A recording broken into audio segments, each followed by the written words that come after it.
Matahari belum sepenuhnya terbit ketika Santi sudah bangun. Ia tidak tidur semalaman, pikirannya terlalu sibuk bergulat dengan keputusan yang harus ia ambil. Di satu sisi, Andre menawarkan uang dan keselamatan untuk Rina. Di sisi lain, Doni menawarkan. Apa? Doni tidak pernah menjanjikan uang atau perlindungan secara eksplisit. Yang Doni tawarkan hanyalah kepercayaan. Dan ironisnya, kepercayaan itu terasa lebih berharga daripada semua uang di dunia. Santi menatap wajah Rina yang masih tertidur pulas. Adiknya terlihat begitu damai, tidak tahu apa-apa tentang kekacauan yang sedang terjadi di luar sana. Santi berjanji dalam hati, apapun yang terjadi, ia tidak akan membiarkan Rina terseret ke dalam pusaran ini. Rina akan tetap aman. Itu harga mati. Pukul 6:30, Santi sudah sampai di rumah sakit. Biasanya ia masuk melalui pintu belakang staf, tapi pagi ini ia memilih masuk melalui pintu utama.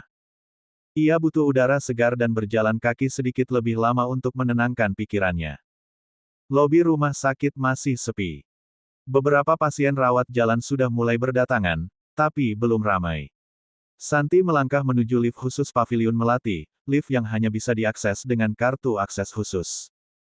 Doni yang memastikan Santi memiliki kartu itu sejak minggu pertama. Di dalam lift, Santi menatap bayangannya sendiri di dinding kaca.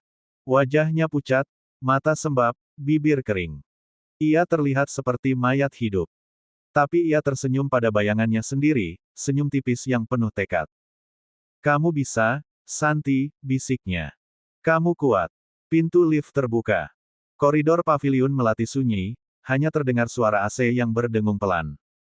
Santi berjalan menuju kamar 07, berhenti sejenak di depan pintu, lalu mengetuk pelan. "Masuk," suara Doni dari dalam. Santi membuka pintu. Doni sudah bangun, seperti biasa. Ia duduk di kursi roda dekat jendela, menatap langit pagi yang mulai memerah. Rambutnya sedikit berantakan, kemeja tidurnya terbuka di bagian dada, memperlihatkan bidang dada bidang yang kokoh. Santi tidak sengaja menatap terlalu lama, lalu cepat-cepat mengalihkan pandangan. "Selamat pagi, Pak," sapanya berusaha ceria. "Kamu datang lebih awal," kata Doni tanpa menoleh. "Ada apa?" "Tidak ada apa-apa, Pak. Saya hanya tidak bisa tidur." Doni akhirnya memutar kursi rodanya menghadap Santi. Matanya menyapu wajah Santi dari ujung rambut hingga dagu. "Kamu menangis?" "Bukan pertanyaan." Doni tahu Santi menangis. "Saya hanya kangen ibu, Pak," jawab Santi berbohong. Tiba-tiba teringat beliau. Doni terdiam. Ia tidak percaya, tapi ia juga tidak mau memaksa. "Kemarin malam aku bilang kita perlu bicara. Ada sesuatu yang harus aku beritahukan padamu." Santi duduk di kursi samping ranjang, kursi yang sudah menjadi tempat duduk resminya selama sebulan terakhir. "Ada apa, Pak?" Doni menarik napas panjang. "Aku akan keluar dari rumah sakit." Santi terkejut. "Apa? Kapan?" "Minggu depan. Aku sudah bicara dengan dokter. Secara medis, kondisiku stabil. Tidak ada alasan untuk tetap dirawat lebih lama.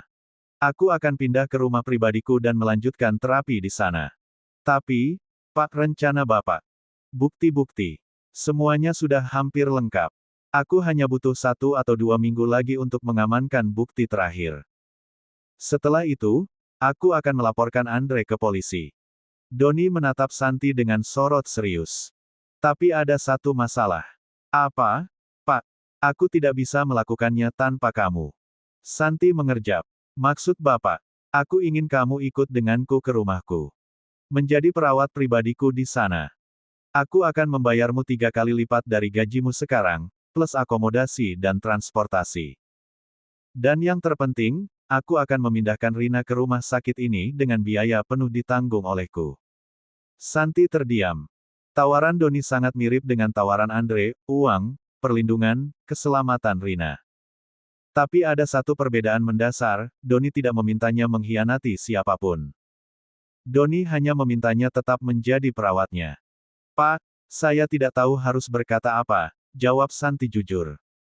"Ini sangat mendadak. Kamu tidak harus menjawab sekarang. Pikirkan dulu.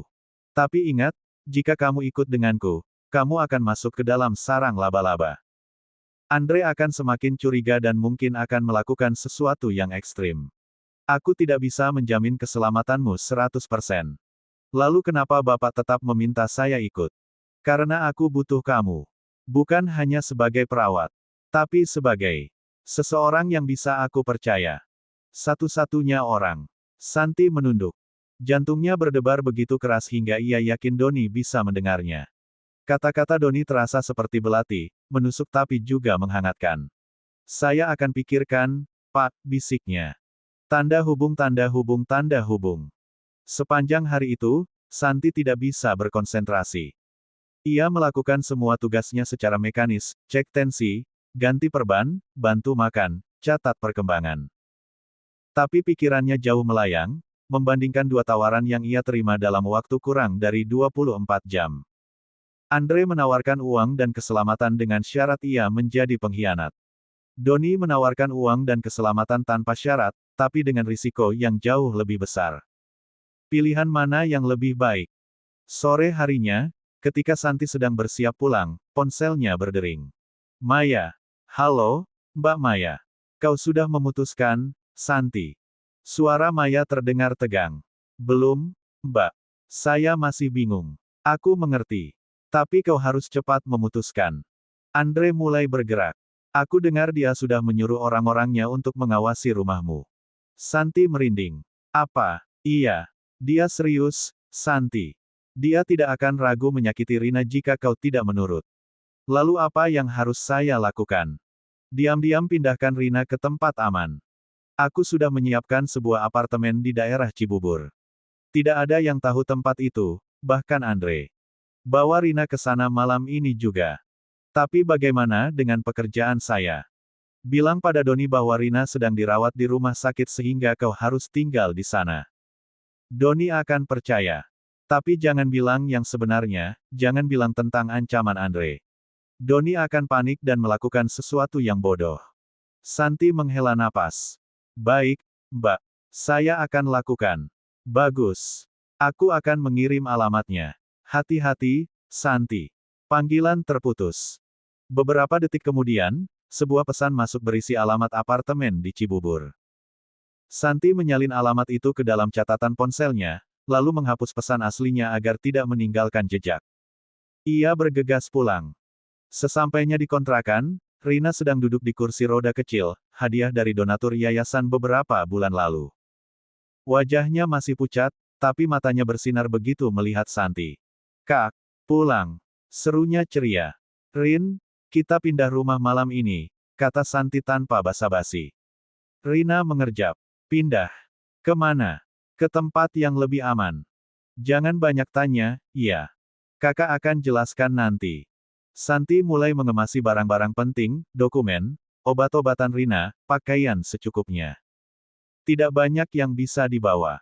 Kontrakan kecil mereka hanya berisi barang-barang seadanya. 10 menit kemudian, 2 tas kecil sudah siap.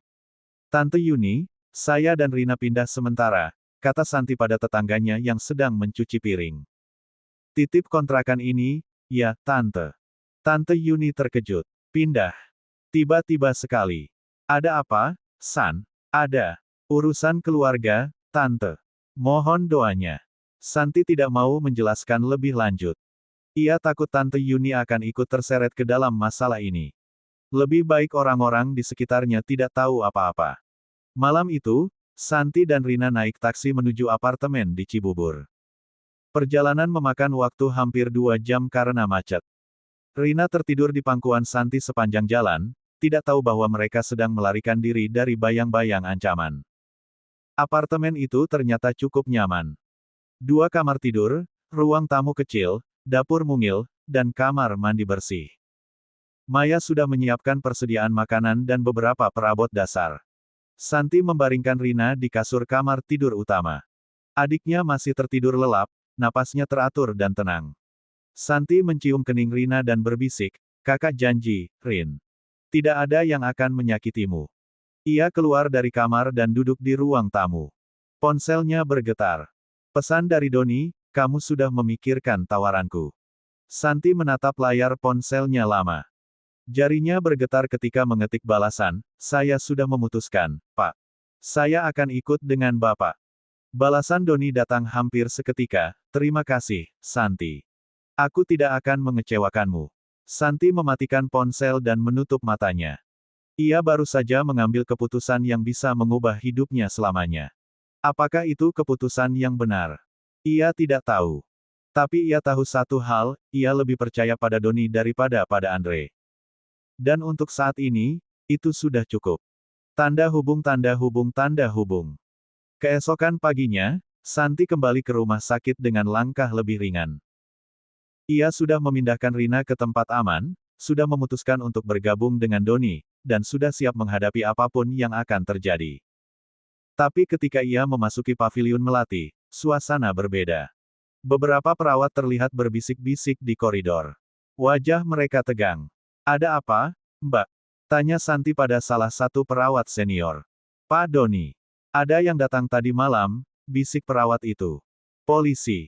Mereka menggeledah kamarnya. Santi merinding. Polisi. Untuk apa? Ada laporan anonim bahwa Pak Doni menyimpan bukti kejahatan di laptopnya. Mereka menyita laptop itu. Dunia Santi terasa runtuh. Laptop Doni, tempat semua bukti tentang Andre disimpan, kini berada di tangan polisi. Tapi polisi mana? Polisi yang bisa dipercaya?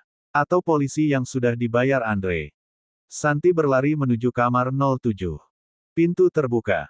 Doni duduk di kursi roda dengan wajah pucat pasi. Matanya kosong, menatap dinding tanpa fokus. Pak, seru Santi menghampirinya. Apa yang terjadi? Doni menoleh perlahan. Matanya merah, sepertinya ia juga tidak tidur semalaman. Andre bergerak lebih cepat dari dugaanku. Dia melaporkan aku ke polisi dengan tuduhan penggelapan dana perusahaan. Laptopku disita sebagai barang bukti. Tapi bukti-bukti tentang Andre ada di laptop itu. Itulah tujuannya. Dengan menyita laptopku, Andre sekaligus menghilangkan bukti kejahatannya dan menciptakan bukti palsu untuk menjebakku. Santi merasakan keputusasaan yang luar biasa. Semua usaha Doni selama berbulan-bulan kini lenyap dalam semalam. Ada yang bisa saya lakukan, Pak? Tanya Santi. Doni menatapnya lama. Matanya yang tadinya kosong mulai bersinar lagi, bukan dengan harapan, tapi dengan tekad. Ada. Satu-satunya harapanku sekarang adalah folder, operasi bayangan. Tapi folder itu ada di laptop Bapak, kan? Salinannya. Aku menyimpan salinannya di satu tempat yang tidak pernah diketahui siapapun, bahkan Maya sekalipun. Di mana, Pak? Doni mendekatkan wajahnya ke telinga Santi. Bibirnya hampir menyentuh daun telinga Santi, membuat gadis itu merinding. Di loker stasiun Gambir. Nomor 207. Kuncinya ada di dompetku. Santi mengangguk. Saya akan mengambilnya. Tidak. Itu terlalu berbahaya. Andre pasti sudah memasang mata-mata di mana-mana. Jika mereka melihatmu pergi ke stasiun, mereka akan curiga. Lalu bagaimana? Doni menghela napas.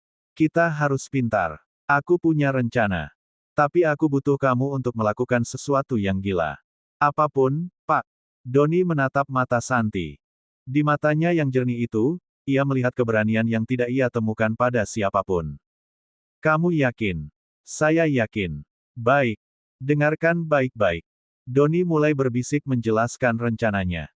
Santi mendengarkan dengan seksama, sesekali mengangguk, sesekali terlihat ragu. Tapi pada akhirnya, ia tersenyum. Kita lakukan, Pak.